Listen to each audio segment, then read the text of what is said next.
Well, welcome back this afternoon. We have Habana Restaurant and with us, and they are making something that smells so delicious. Yasmel Flores is joining us along with her mother, who is going to be cooking for us. And so, talk about what you're going to be making. Cuban tamales? We're going to be making Cuban tamales. We're going to teach you how to make it from scratch. That's a knife. You buy the fresh corn. Okay. You're going to save the biggest husks to wrap your tamales. And when you save those, you're going to clean the grains off the cob, something like this. You have to do lots of them. Yeah, and then you're making cornmeal out of this, yes, right? Because you don't want the store-bought stuff. When you're doing this, you're making the real thing. Yes. You are going to do this to several corns, and you're going to put it either in a processor or a blender. Okay. You're going to process the corn. And nothing else goes into making No, cornmeal? just the corn. Just the corn. Just the corn. Okay. It's going to look like something like this when you're done. This is going to be the masa. Okay. How many husks of corn do you think takes to get that About much? 12 to make 4 tamales. Okay. Very good. And then we are going to, you're going to have a medium skillet you're going to add a little olive oil. Then you're going to saute some onions, garlic. That always smells good when you put it in the oil, too. Some onions. Some green bell peppers. And you're going to just cook all this together? Yes. And then you're going to brown your meat. You probably want to cook the peppers a little bit, I'm assuming, first before you brown up the peppers? I know for our time's sake, we always have to keep things moving, unfortunately. So you're going to add the meat, and then you're going to brown the meat. What kind of meat do you suggest? Pork. Pork. About a pound of pork for tamales. Okay. And we're talking about like pork tenderloin you cut up? Yes, and you cube it. Okay. That's easy Small enough. pieces. You add some black pepper, some salt to taste. Okay. Some people like it saltier than others. A little bit of paprika. And when that meat is brown, you're going to add your cornmeal. Gotcha. But first, you want to cook that meat. So that's your last step, pretty much, is putting in the cornmeal, because it thickens everything up together.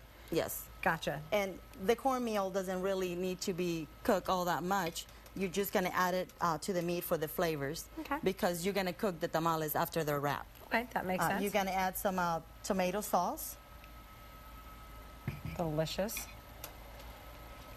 And with these tamales, with the wraps, how long would you have to keep these out to be able to dry them out? No, you don't have to dry them out. No.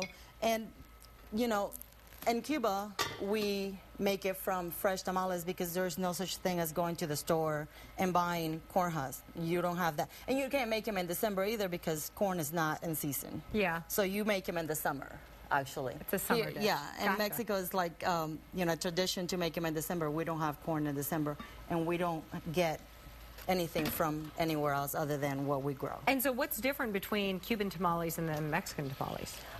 I believe that their masa is really, it's a lot drier. Okay. Ours is a lot more moist.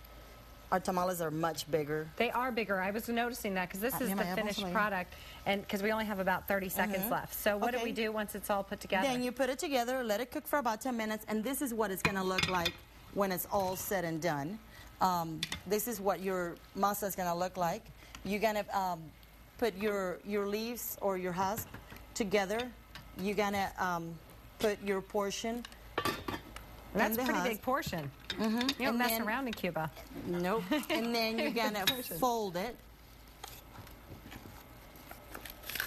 Like a little package. Yes. And then you're going to make a little string from the husk.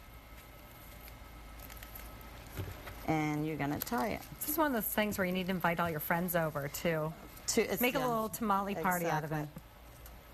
And then you put that in the oven for how long? No, you're going to put it in a boiling pot of water.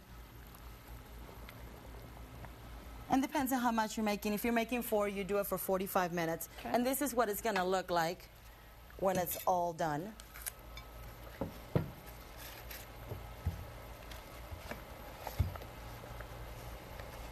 And you just need to take it The out little and then, package. you know, when I first ate tamale, when I first moved here, I thought you had to eat the corn husk. Have you ever run into anybody at the restaurant that thought you had to eat the corn husk along with it?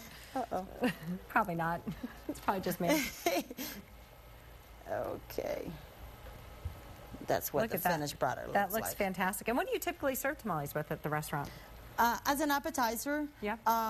We also make just corn for vegetarians, and we serve it with a side of black beans. Nice. Well, and this is your 10th year, too, in business. Yes, this is our 10th anniversary. This is a big deal. Well, thank you guys so much for coming Thank in. you. Thank you Make for sure you having check us. out Habana Restaurant located in South Congress, along South Congress Avenue. Thanks so much, ladies. Really appreciate you coming in. Thank you. Smells Thank you. so good. I am so, so hungry.